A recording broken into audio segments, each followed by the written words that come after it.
สิแสดงอารมณ์อย่างนึงล่ะซื่อๆอยู่นี่นั่นแหละมันต้อง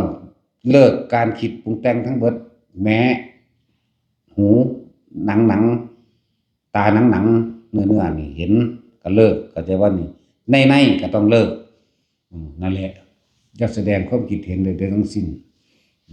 กิริยาของจิตเลิกพฤติกรรมของมันชินในการคิดหาคาอันนี้ผิดอันนี้ถูกอันนี้ดีร้ายอันนี้ดีอันนี้ร้ายอันนี้ใช่อันนี้ไม่ใช่มันต้องบ่มีหยังจักอย่างก็คำว่าการวางจิตเป็นกลางมันคำเว้าเล่นๆแบบง่ายๆเด้เนาะแต่ว่าก็เว้าง่ายๆแต่ว่าผู้เขาเป็นผู้ประสบอยู่ในเหตุการณ์เฉพาะหน้าตรงนั้นนี่โอ้บ่ธรรมดาเด้ ถือว่าเพิ่นก็เก่งนะเป็นภาษาย่องซื่อว่าเก่งถือว่าเพิ่นเร็ว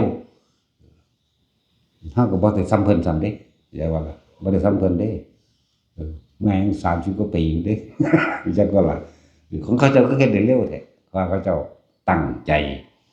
เขาเจ้ามีสมาธิตั้งใจสังเกตความคิดเจ้าของบ่ให้หนีจากกายนี่นั่นแหละคนเฮาตั้งใจเฮานี่ตั้งใจเมตตากรุณามุตตาอุเบกขาเท่านั้นเด้แต่ว่าล่ะเฮาตั้งใจเฮ็ดตัวนี้สั่งสมสิ่งที่เป็นกุศลอีหยังซอยผู้ใดได้ก็ซอยเบิดบ่เคยอิจฉาไผอันใดควรอันใดบ่ควรก็เฮ็ดไปเฮาอยู่แค่บำเพ็ญพรหมวิหาร4เท่านั้นเด้บ่สู้เพิ่นดอกของเพิ่นนี่อิหยังกระทบกระทั่งเซยเฮากระทบบ่ได้เลยเตะปาก มาบ่ดีเตะปากเนาะมาไล่กูก็ปืนยิงนั่นเด้เนาะจังซั่นนะเฮาตัดสินผู้ใดก็สร้างแต่บ่มาบำเพ็ญกุศลสาธารณกุศลบ่ให้ความร่วมมือพอยิงก็ยิง จังเด้อันใดควรอันใดบ่ควรนำแม่งเด้เนาะเอาอีหลีเด้นี่เอาบ่มึงจังซี่ ผู้ใดว่ายิงกูยิงเอาเอง นั่นแหละของเพิ่นนั่นน่ะซื่อๆอยู่เด้ด่านั่นได้ก็ซื่อๆเด้บ่มีความผิดเด้หังด่าเนาะถ้ามันเป็นอีหยังอยากด่าหาคนบ่เข้าใจหยังเนาะบ่เข้าใจสั่งแมงแบบว่าเนาะมันดีมันมาเกิดหาแมงบ่แม่นบ่ซั่น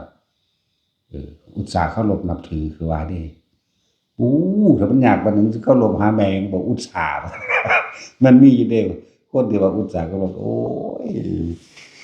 ถ้ามันยากปานนั้นสินับถือหาแมงบ่เนาะสั่นเด้หลายๆอย่างบ่ซั่นสิว่าจิตที่ถูกโลกธรรมกระทบแล้วบ่หวั่นไหวเบิดแม่นบ่ล่ะถ้ามันบ่หวั่นไหวก็แล้วแต่สิเป็นได้ตัวบ่แม่นคอขาดบาดตายแม่เนาะบ่แม่นไปดึงหนังหัวมาปาดคอนี่ล่ะนั่นซั่นแล้วหลายๆอย่างที่เฮาฝึกเข้ามานี่บ่ว่าสิการทรงชาติ1 2 3มันที่4 5 6 7 8ก็ช่างมันนั่นเป็นเรื่องอนาคตของมันบ่ว่าสิหาเครื่องละเล่นต่างๆความสนุกสนาน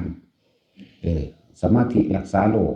การดึงเอาอาการปิติต่างๆมาใช้ประโยชน์ทางกายตนของผู้อื่นก็ได้หลายแบบหลายอย่างล้วนแล้วแต่เป็นกุศโลบายทุกคนสั่งสมสิ่งที่เป็นกุศลพุทธเจ้าทุกพระองค์ก็สอนอยู่แล้วแม่นบ่ล่ะให้พวกเฮาน่ะอย่าไปคิดถึงเนี่ยมันเป็นความร้อนและกังวลต่อตนเองเข้าใจว่าล่ะให้สั่งสมเฉพาะความสงบบ่กังวลบ่ร้อนให้ตนเองนั่นแหละภาษาบาลีว่าสัพพะปะปัสสะอักขระนังกุศลสูปสัมปดาสจิตตปริโยทปนังนี่ทำจิตให้ขาวรอบก็ต้องบ่กังวลบริสุทธิ์ก็ต้องบ่กังวลเนาะนี่เป็นคำสั่งสอนของพระพุทธเจ้าทุกพระองค์พอเห็นบ่พุทธานะศาสนังเห็นบ่จะเพิ่นก็ต่ออนุปวาโทอนุปคาโตปาติโมกเขจะสัมภโรมัตตัญจิตาปัตตสัมมิงตันตัญจะสารณะสังไอ้ที่อาจจะบอกเอตังบุตนาศาสนังนี่เป็นคำสั่งสอนทั้งนั้นใช่บ่ล่ะขันปีปรมังตโปติติขานิพพานังปรมังตติวัฏโยนะหิปปะจิโตปโรปติสมโนโหติปะรังมิหิทยันโตบ่ความอดทนเป็นตบะ อย่างยิ่ง ความอดทนเป็นเครื่องข่มใจเป็นเครื่องคัดใจในที่เคยชินความอดทนคำว่าอดทนเฮาสิคิดว่าแต่มีคนมาด่าเฮามาตีมาด่ามาเฮ็ดให้เฮาบ่พอใจเด้รู้จักบ่คนทั้งหลายสิอดทนเขามาด่าจังสิกูสิสูญขี่รถปาดหน้ากูสิสูญให้อดเอาเด้อบ่แม่นแค่นั้นเด้ความอดทนต้องอดทนต่อสิ่งเร้าโรมยั่วใจคือโตกามเข้าใจบ่นี่พวกเฮาเข้าใจแต่ว่าอดทนจากแนวบ่ถูกใจเด้แม่นว่าล่ะศูนย์โมโหสิไปฆ่าเขาเนี่ยคนที่เข้าใจแต่ว่าอดทนตัวนั้นปุ๊บแม่เพิ่นให้อดทนทั้งสองโตเข้าใจบ่ล่ะ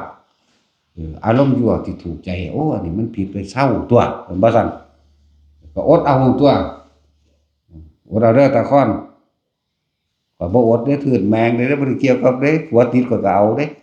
บ่ภาษาหยังกับลูกติดเนาะจังซี่ นั่นแหละให้เข้าใจ